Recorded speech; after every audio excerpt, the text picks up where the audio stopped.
Good afternoon, everyone. I am Elsa W. Smith, your Maryland estate planning attorney, and I'm the owner of the law offices of Elsa W. Smith, where our mission is to empower women through estate planning. Welcome to Women Winning Wednesdays.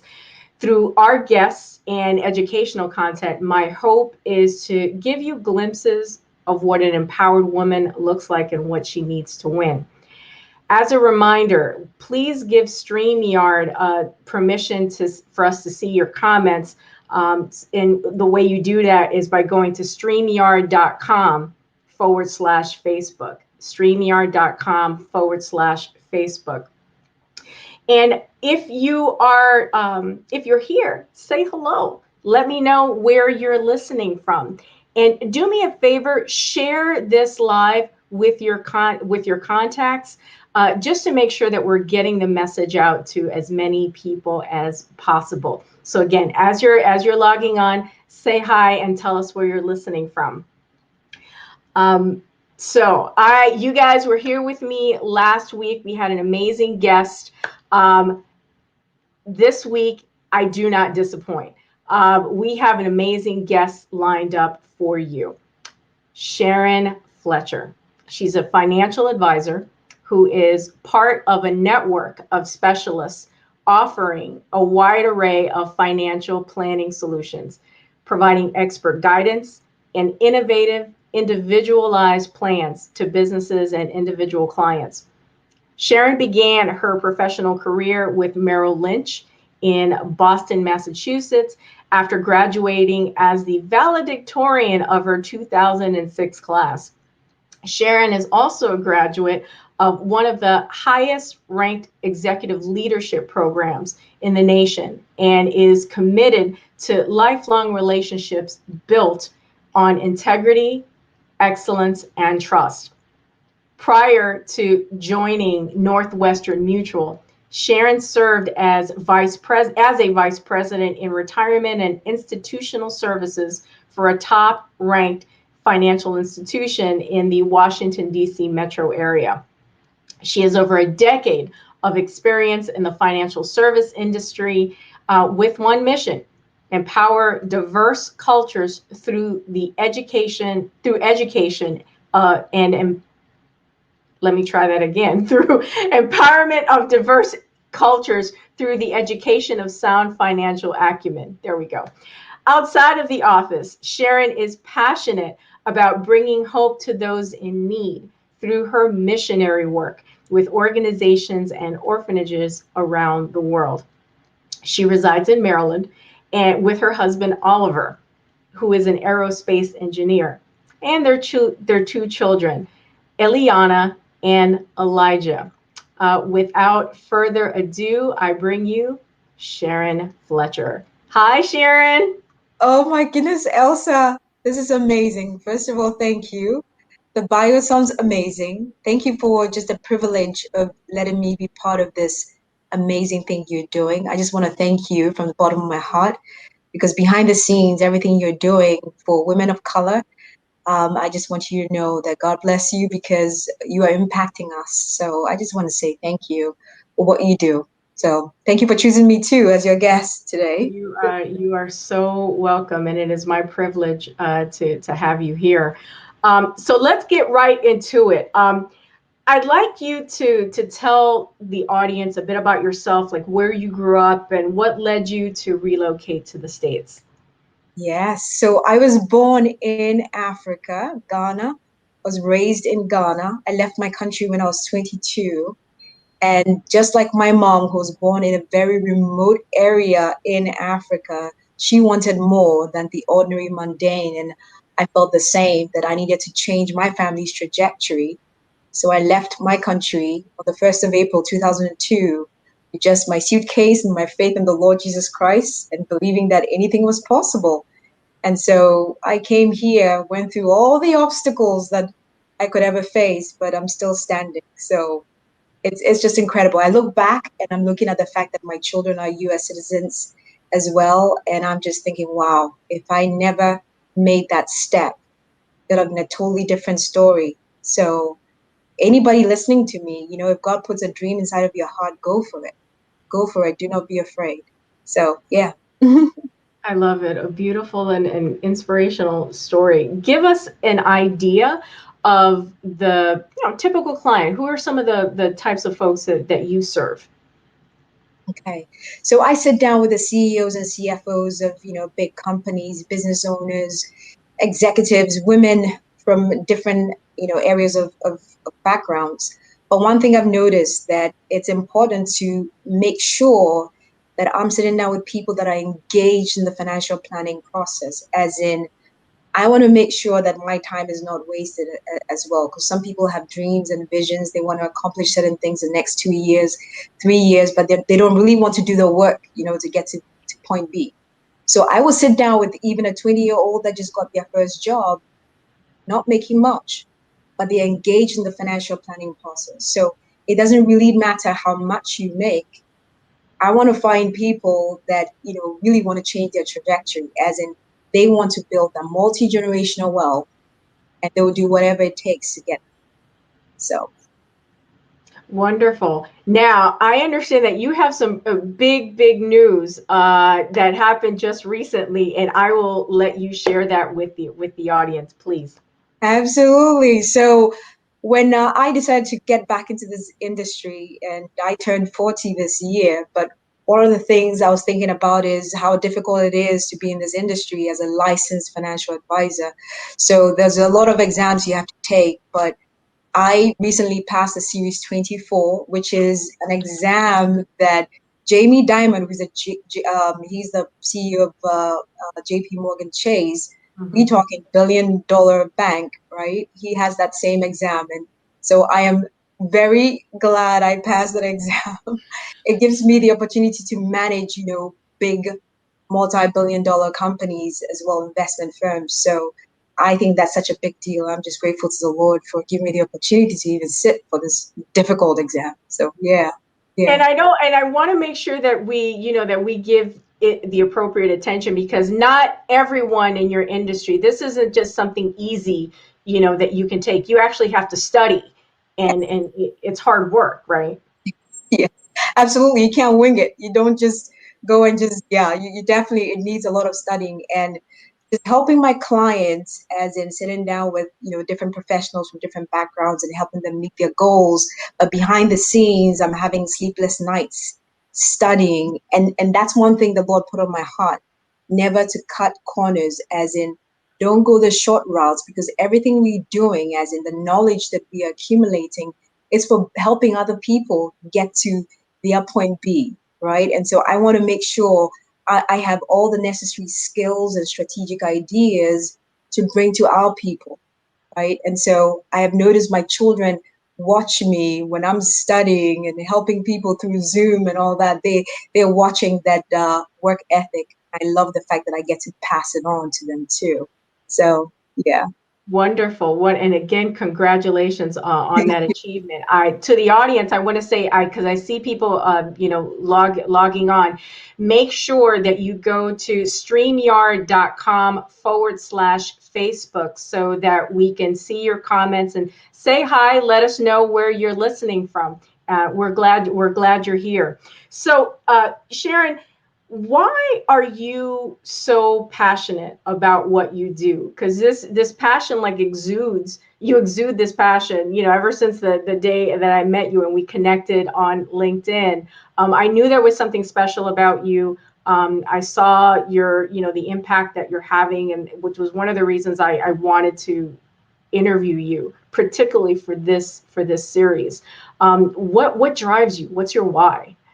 Oh my goodness, that's such a good question. My why, honestly, it's all about him. For me, I've always said to myself, I have an audience of one, which is the creator of the whole universe, and I was the person that was doing the 9 to 5 in corporate, sitting down with, big companies, helping them manage their cash flow. But I knew there was something more than all this. And I realized the Lord was calling me to help bring his people out of the poverty mindset into the wealth mindset.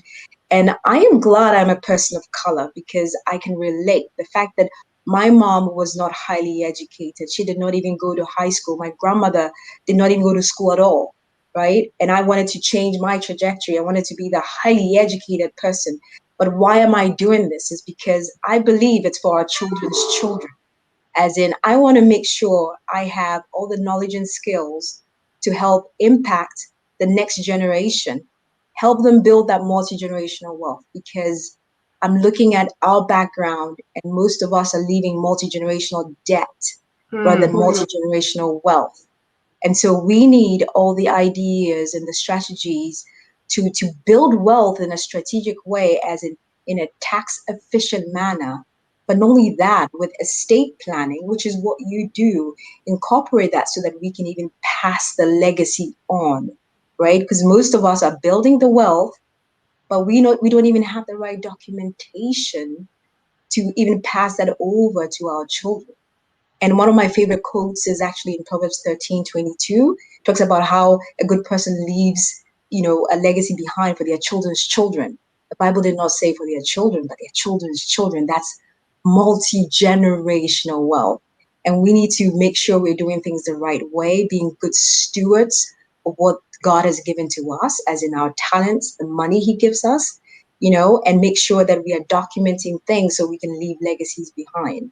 So, yeah, this is my why. Let's bring our people out of the poverty mindset to the wealth mindset.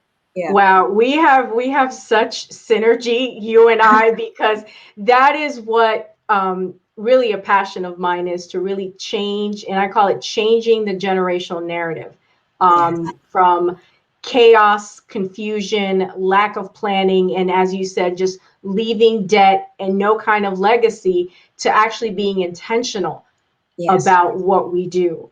And you said it so well and so articulately. And like I said, it's my passion as well, to educate and empower, because that is the only way that we are going to capture the billions, Yes. billions with a B, worth of Yes. assets that we're just leaving on the table. Yes. We're leaving it to the state. We're just throwing up our hands. And why are we doing this? And as you said, we both deal with and serve, executives, professionals. We're accumulating the wealth. Mm-hmm. And as there's a New York estate planning attorney who is famous for saying, we used to be the assets, now we have assets. Wow. Wow. Okay. And I'm just going to leave that in the ether. Yes. But yeah, we have to be about our business. So I'm thrilled that that's the vision, that you have. Now, tell us about like a couple of the obstacles that you faced on the road to being, what you are today, a successful financial advisor, because as all women who, particularly women who are professionals and have reached a certain level of success, we have a testimony, and there is no testimony without a test, as I always say, right? So, what are some of yours? Oh my, that's such an amazing question. I think I'll go back and maybe look at the financial services industry, because the industry is such that it's all dominated by white men, Yes. right? And then here you are as a Black person, a Black woman as well. And I'm like little petite Black woman going for the bigger things that most of the time the Caucasians are going after. And so sometimes it feels lonely, as in, am I even in the right place? And there were times when I was bypassed for certain promotions, and I knew it had to do with my color, because they were uncomfortable putting somebody in such a high position because of the fact that they are used to seeing a certain kind of people in that space.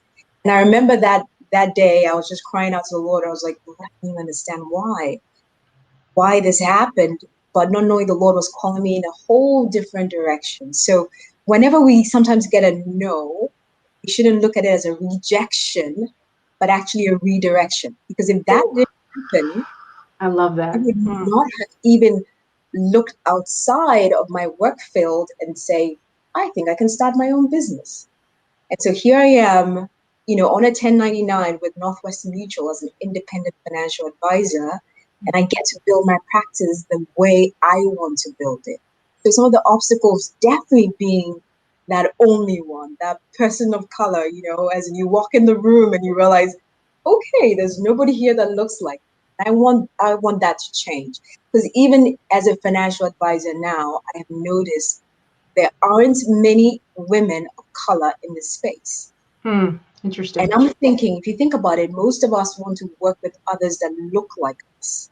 And that means we'll need more people that look like us in this space, right? And one thing I feel the Lord say to me, when you walk into a room, don't even think about the fact that your color is different. Think of who you are in Christ. And so when I think about that, I mean, I would go to meetings with big CFOs and all that, but I walk in there knowing that my God is the creator of the whole universe. And so I go in boldness. I don't look at the fact that there could be racism around me and all that. I mean, it's not that I'm ignoring the fact. I'm just saying that it's important for us to look forward rather than always looking back. Because whenever you're looking back, it's going to be very difficult to be moving forward, if that makes sense. And you're Right? walking in the confidence. You are, let's not forget, you are, educated, you are licensed, you have all the credentials there. So if you deserve to be in the room. Yes, And you walk in your truth, you walk in that confidence and knowing that you deserve to be in the room, right? absolutely. And I think as people of color, we should not be afraid to go higher. As in, I know there are people there that don't look like you, but you have to go for it. And with God, there is nothing impossible. Nothing impossible. I did all these licenses as somebody who just changed careers, but I have two little children at home, and then COVID happens, right? And so we are homeschooling and all that. But see, when the Lord has a calling on your life, it doesn't matter the obstacles. I love You that. will overcome. And so here I am, as in being in this industry, it just seems like it's been a short time, but the wealth of information I'm able to provide to our people, helping them build a multi-generational wealth. I am literally their strategic partner. As in when I sit down with a client or a prospect, I am literally their thought partner. So they have all these ideas and then I have the knowledge of how to get there. So we And I want partner. to delve into that a bit more, because how exactly I come into your office, I need help. Describe just briefly, what are some of the strategies that you use in, helping me create a strategy if I have none? Absolutely. That's a great question. I think financial advisors, and hopefully if any advisors listening to me today, it's important that as advisors, we listen to the prospects and the client, as in meeting them where they are. I think sometimes we have this notion of we have an idea, we have a product in mind that we want to push, to a client or to a customer or prospect. But if you don't understand what situation they're in, what their dreams are, I mean, you be selling them a product that they probably don't need. I think it's important for us to listen. So one of the things I do is I ask probing questions because I want to hear the emotions. I want to hear why they want to build that multi-generational wealth. I want to know everything about their life, as in their children. Is there anything that could happen in their life that could affect their trajectory? As in, what if they have, an ailing mom that they have to look after? Because all this affects the financial plan.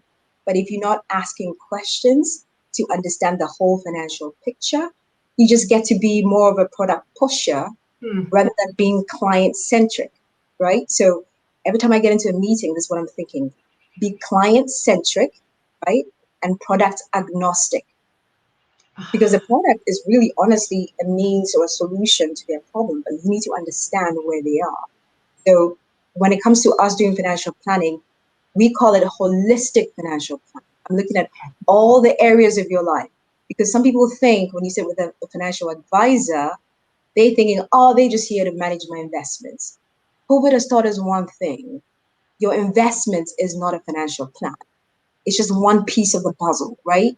As in, you got to look at the whole financial picture because if one aspect of your life is broken, it's going to affect the whole financial picture that we are drawing, right? If Right. you are earning income and all of a sudden the income is no longer because of a disability, for example, that's a problem. Then financial picture doesn't make sense anymore because there's no money coming in.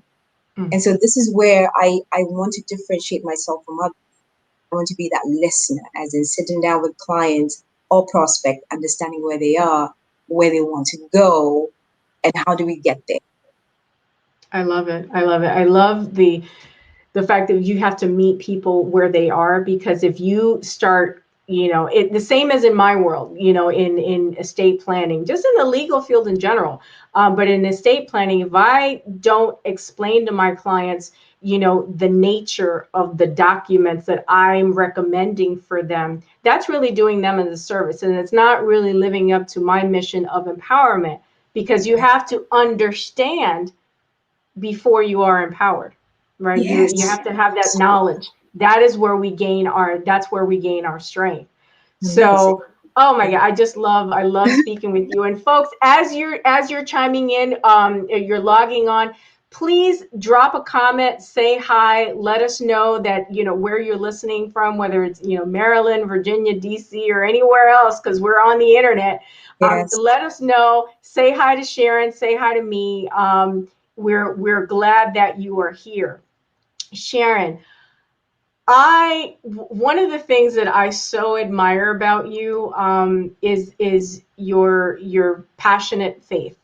And there are many people that are not just in the financial world, but in business in general, who find it necessary to just downplay, hide, discount the fact of, their faith, whatever, it's Christian, Muslim, whatever it is, but they kind of downplay it because it's not professional.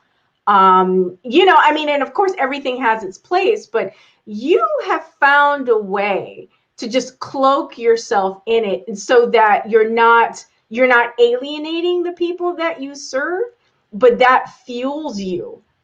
Can you speak to that? Like how is faith, your faith specifically, such a big part of what you do? Because I love that. Yes. Thank you for bringing that up. So I think, and I don't even know how to explain it, but when I gave my life to Christ at the age of probably 15 is when that happened. My life has never been the same. And with everything I do, I want to exude excellence because the God we serve is excellent. And even in the business that I have, Jesus is my business partner. I'm not ashamed to say that at all. Mhm. I have Mhm. noticed that even the people that he brings along my way, because I'm thinking about COVID and how COVID happened. Those who were making so much money, all of a sudden it's gone and they're starting all over again.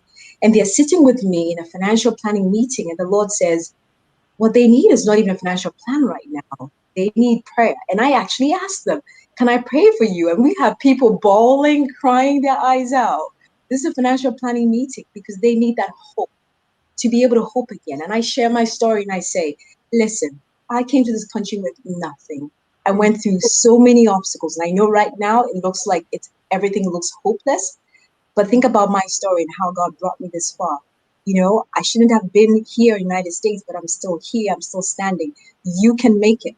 Even though it looks like everything is gone, you're about to start all over again. But I take Jesus wherever I go because every day I get up and breathe, it's because of him, right? And I have seen others of even other faith sit in meetings with me and they still say to me, what a breath of fresh air, as in you give me just so much encouragement. And that's what the Lord is calling all of us as believers of Christ, not to judge people, but to look at them as children that are created in his image. And so if you love people unconditionally, you want to help them regardless of what their beliefs are, And so it's been incredible. This is my missions field. It's not just my business. It's a missions field. And I've been winning all these awards, for getting all these numerous clients. People don't understand how, but I always say it's definitely Jesus because I came up with all these people that are wanting to come sit with me. So I love it, and you have the freedom to practice it, as if you're a lawyer. Your practice in your field of financial advising the way you want, because you're building your practice. So that's for the people who are watching and are thinking about having their own, building their own empire, if you will. You're doing that, and you're doing it on your own terms. yes, yes. And You Yeah. Go ahead. No, Go no, no, ahead. please. Yeah, I was saying you're doing it on your own terms, which has to be very liberating. Yes, absolutely is. And I think it was strategic that the Lord put me here because as a person of color, and I know that because of COVID, there's been lots of people that have been marginalized. But I look at my culture, which is very similar to, being born here as an African American, because we've been marginalized for so long. But one thing I've noticed about our people is, number one, we start planning very late or don't even do it at all when it comes to financial planning, right? We put off starting a financial plan, and then when we even do something, as in we're not even putting enough away, and then when we start putting something away, we put it in the wrong vehicles or the wrong buckets. But I love the fact that I get to relate. So when I'm sitting with somebody in front of me, I'm bringing the experts, as in everything I've learned just from being in the industry for so long. I get to bring those strategic ideas and understand where they are in life. And I can say, I know what you're going through. Yes, you're overspending right now, but in order for you to get to point B and be the millionaire, we have to cut back on that spending. So I love the way the Lord is so strategic, as in I am a person of color for a reason, to be able to sit with my people of color. I mean, yes, I sit with Caucasians and all that, but it's very different when I'm sitting with other minorities, because they don't get offended when I say, hey, by the way, you're spending too much money. We could do better, because we're always living for the now, right? But the wealthy mindset is more of, what are the seeds that I can sow today, knowing that in future I would need a forest over my head, right? We have to start planning ahead of time so that we can actually not only build the wealth, multi-generational wealth, but be able to leave a legacy behind. When I die, I don't want my dreams to die. I want my children to be able to pick it up if they want to, right? And so sitting down with estate planners, people like you, making sure things are documented well. But yeah, nothing happens by chance in my world. I think everything is so strategic. No, it has to be, and we have to be, intentional about everything that we do. And when I counsel my clients, I tell them, I said, it's you need to have a team of professionals that you're working with, because my love and what I do well is estate planning, but you're also going to need somebody to coach you on financial planning, looking at your stocks, what kind of investments are you in. You're also going to probably need a CPA as well, a tax professional. It's all those working in conjunction in order to get you and your family where you need to be, in order to protect the wealth that you are working so hard to build. And I'm thrilled to talk with people like you specifically. I'm glad that you're in my orbit, that you're in my network, and it's just such a pleasure to be able to spotlight you and to just share you with my audience. And I'm going to put your contact information again on the screen, so people know how to contact you. And as we're approaching the top of the hour, I see your email address. How else can people reach you? Yeah, so apart from the email, I am on LinkedIn as well. So I do have a LinkedIn profile Okay. because I am highly regulated because of the licenses I have, which is, there's a difference between a financial planner and a financial advisor. When you're an advisor, one thing you should know is that you are highly regulated by the Financial Industry Regulated Board, which I want to put this out there. When you're choosing a financial advisor, there is a way you can find out about them, their history, right? There is a link. So the website is called brokercheck.finra.org, and you can check the history of every financial advisor. If they've ever done anything criminal, complaints by clients, it's all going to be there. So one way that you can contact me definitely is through LinkedIn. I do have social media accounts, but it's a personal account because it's not because I'm financially regulated. But you can always email me, LinkedIn, and on my website you can find my cell phone as well. So this is it's just been awesome just to get to sit with you. This is great. This is great. Oh, you're on mute. You're on mute, Elsa. You're on mute. Here we go. It is my pleasure.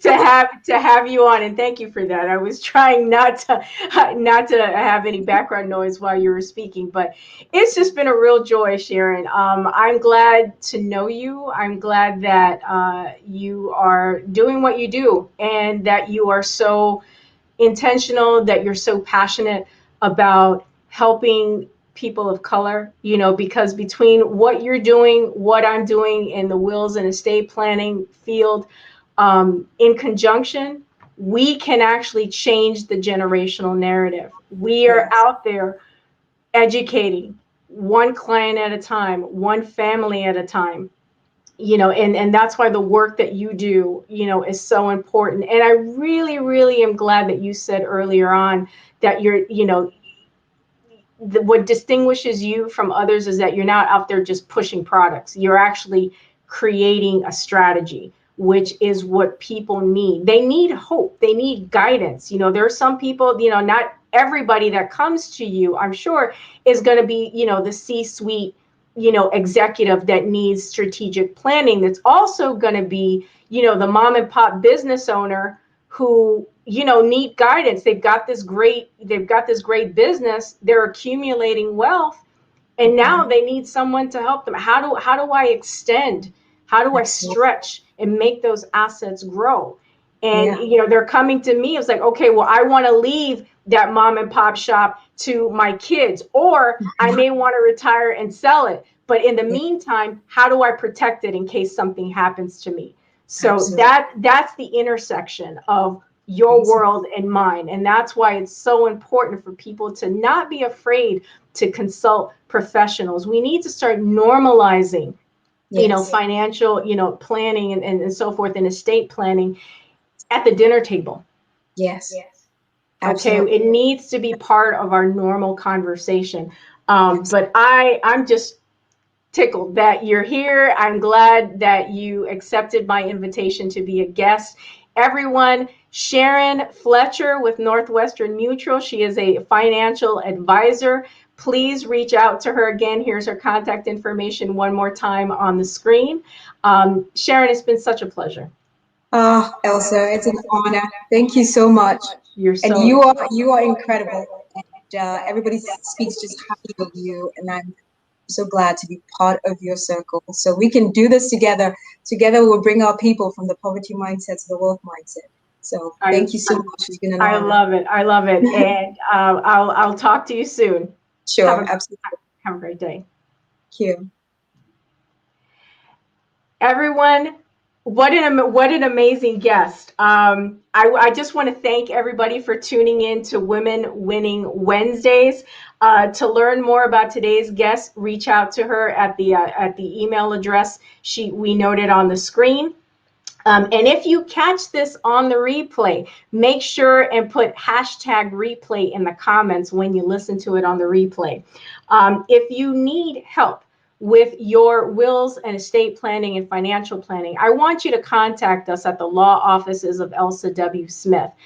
Number is 410-995-7719. I'm going to put my contact information on the screen.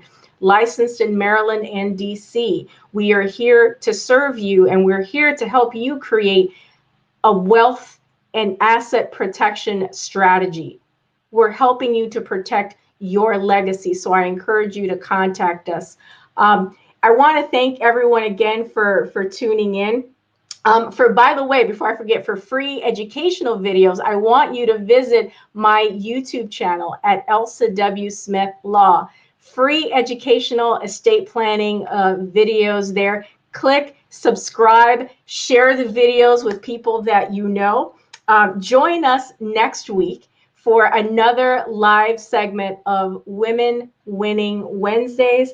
I am Elsa W. Smith, your Maryland estate planning attorney. Thank you so much for watching. Take care. Have a great day.